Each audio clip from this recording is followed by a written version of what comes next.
السلام علیکم دوستو، امید ہے آپ حضرات خیریت سے ہوں گے۔ اللہ پاک آپ سبھی کو اپنے حفظ و امان میں رکھے۔ آب زمزم کے عجائبات۔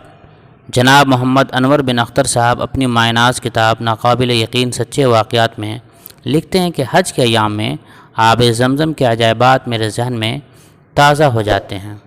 آئیں آپ بھی میری ان یادوں میں شریک ہو کر سنیں غور سے۔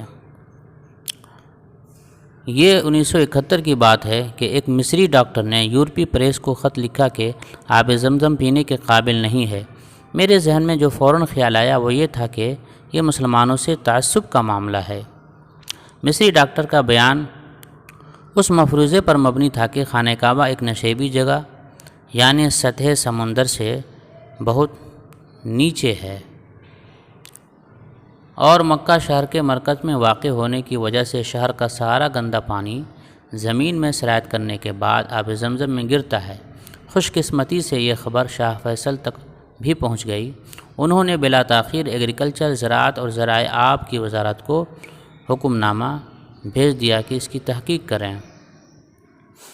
آب زمزم کے نمونے یورپین لیبارٹریز کو یہ معلوم کرنے کے لیے بھیجے جائیں کہ کیا آب زمزم پینے کے قابل ہے یا نہیں۔ وزارت نے جدہ میں قائم پلانٹ کو یہ کام سونپا۔ میں اس پلانٹ میں بطور کیمیکل انجینئر کام کر رہا تھا، جس کا کام سمندری پانی کو پینے کے قابل بنانا تھا۔ پلانٹ کی انتظامیہ نے آب زمزم کے معاملے سے نپٹنے کے لیے مجھے منتخب کیا۔ مجھے اچھی طرح یاد ہے کہ اس وقت مجھے یہ بھی معلوم نہ تھا کہ آب زمزم بظاہر کیسا ہے۔ میں مکہ گیا اور خانہ کعبہ کے حکام کی خدمت میں حاضر ہو کر انہیں اپنی آمد کے مقاصد سے آگاہ کیا۔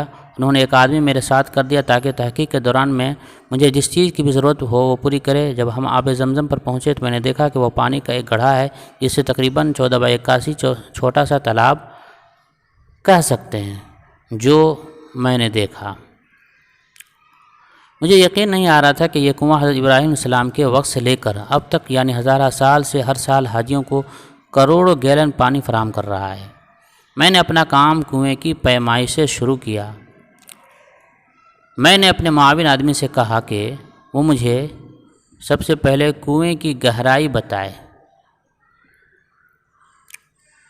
اس نے پہلے غسل کیا اور پھر وہ کنویں میں اتر گیا۔ وہ سیدھا کھڑا ہو گیا۔ میں نے دیکھا کہ پانی کی سطح اس کے کندھوں سے ذرا اوپر تھی۔ اس کا قد 5 فٹ 8 انچ تھا۔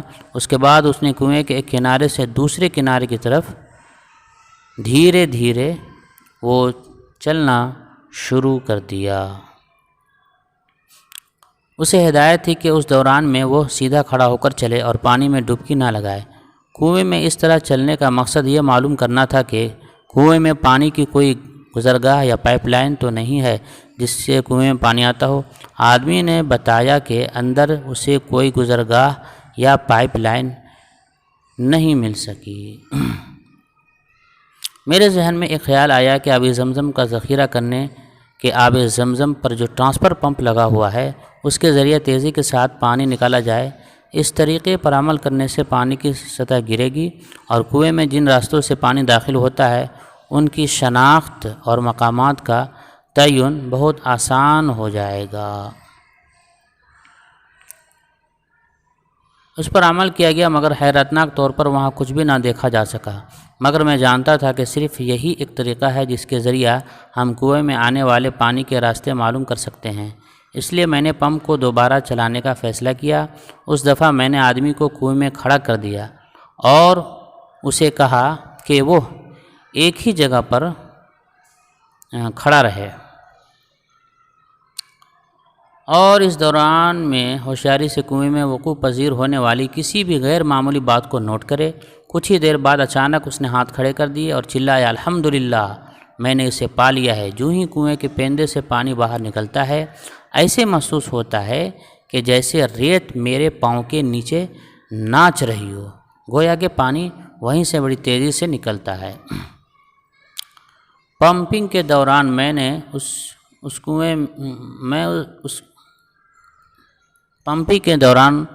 اس نے کنویں کا چکر لگایا اور وہ ہر جگہ یہی صورتحال محسوس کی۔ در حقیقت کنویں کے پیندے سے ہر جگہ برابر پانی داخل ہو رہا تھا جو پانی کی سطح کو برابر رکھتا تھا۔ اپنے مشاہدات ختم کرنے کے بعد میں نے یورپین لیبارٹریوں میں ٹیسٹ کرانے کے لیے نمونے بھیجے۔ مکہ چھوڑنے سے پہلے میں نے حکام سے مکہ میں واقع دیگر کنویں کے بارے میں پوچھا۔ مجھے بتایا کہ دیگر کنویں تقریباً خشک ہیں۔ مکہ میں تقریباً دیگر کنویں خشک ہیں۔ جدہ پہنچ کر میں نے اپنے باس کو اپنی تحقیق سے آگاہ کیا۔ اس نے بڑی نامعقول رائے دیتے ہوئے کہا کہ آب زمزم کا اندرونی طور پر بحر احمر سے کنیکشن ہوگا، مگر یہ کس طرح ممکن ہے؟ کیونکہ مکہ بحر احمر سے 75 کلومیٹر دور ہے اور مکہ کے حدود میں آب زمزم سے پہلے جو کنویں آتے ہیں وہ عموماً خشک رہتے ہیں۔ یورپین لیبارٹریوں نے آب زمزم کے ٹیسٹ کے بعد جو تجزیاتی رپورٹ دی وہ تقریباً ویسے ہی تھی جو ہمارے لیبارٹریوں نے دی تھی۔ آب زمزم اور دیگر پانی میں فرق صرف یہ تھا کہ آب زمزم میں کیلشیم اور میگنیشیم نمکیات کی مقدار زیادہ تھی۔ انہیں نمکیات کی مقدار زیادہ ہونے کی وجہ سے اس پانی سے تھکے ہوئے حاجی بھی تر و تازہ رہتے تھے۔ اس کے علاوہ آب زمزم میں فلورائڈز بھی پائے جاتے ہیں، اس لیے آب زمزم جراثیم کو مارنے والے اثرات بھی رکھتے ہیں۔ یورپین لیبارٹریوں نے واضح طور پر لکھا کہ پانی مکمل طور پر پینے کے قابل ہے۔ اس طرح مصری ڈاکٹر کا بیان غلط ثابت ہو گیا۔ جب شاہ فیصل کو یہ بتایا تو بہت خوش ہوئے اور رپورٹ یورپین پریس کو فراہم کرنے کا حکم دیا۔ یہ اللہ کا فضل و کرم تھا جس نے ہمیں اس طرح آب زمزم کی کیمیائی ساخت جاننے کا موقع فراہم کیا۔ یورپین لیبارٹریوں نے واضح طور پر لکھا کہ پانی مکمل طور پر پینے کے قابل ہے۔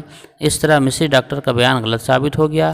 جب شاہ فیصل کو یہ بتایا تو بہت خوش ہوئے اور رپورٹ یورپین پریس کو فراہم کرنے کا حکم دیا۔ یہ اللہ کا خاص فضل و کرم تھا جس نے ہمیں اس طرح آب زمزم کی کیمیائی ساخت جاننے کا بہت ہی اچھے سے موقع فراہم کیا۔ حقیقت یہ ہے کہ جو آپ مزید تحقیق کریں گے آب زمزم کے زیادہ سے زیادہ عجائبات آپ کے سامنے آئیں گے اور اس پانی کے معجزات پر آپ کا یقین بڑھتا جائے گا۔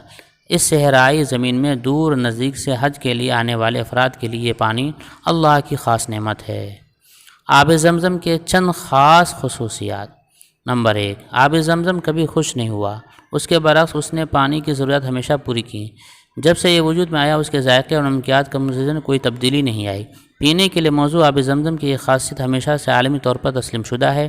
دنیا کے ہر کونے سے حاجی ہر سال آتے ہیں اور گزشتہ 14 صدیوں میں آب زمزم کے خلاف آج تک کوئی شکایت سننے میں نہیں آئی ہے۔ سبحان اللہ۔ اسی طرح سے آگے بھی کوئی شکایت انشاءاللہ نہیں ملے گی۔ نمبر 3، شہروں میں سپلائی کیے جانے والے پانی میں کلورین یا دیگر کیمیکل ملائے جاتے ہیں، مگر آب زمزم میں آج تک کبھی بھی کلورین یا کوئی دوسرا کیمیکل نہیں ملایا گیا۔ نمبر 4، دنیا بھر میں بیشتر تقریباً تمام ہی کنوؤں میں نباتاتی نشو و نما ہو جاتی ہے، یعنی گھاس پھوس ہو جاتے ہیں، جس سے پانی پینے کے قابل نہیں رہتا، کیونکہ نباتاتی نشو و نما سے ذائقے اور بو تک میں فرق آ جاتا ہے، مگر آب زمزم میں نباتاتی نشو و نما کے دور دور تک نشان دکھائی نہیں دیتے۔ صدیوں پہلے یہ کنواں اس وقت وجود میں آیا جب حضرت حاجرہ اپنے بیٹے اسماعیل علیہ السلام کے لیے پانی کی تلاش میں صفا و مروہ پر دوڑ رہی تھیں، اور حضرت اسماعیل علیہ السلام کے ایڑیا زمین پر مارنے سے پانی کا چشمہ پھوٹا اور پھر اللہ کے فضل و کرم سے وہ کنواں بن گیا۔ پانی نے آب زمزم اور کنویں نے چاہ زمزم کا نام پایا۔ والسلام علیکم۔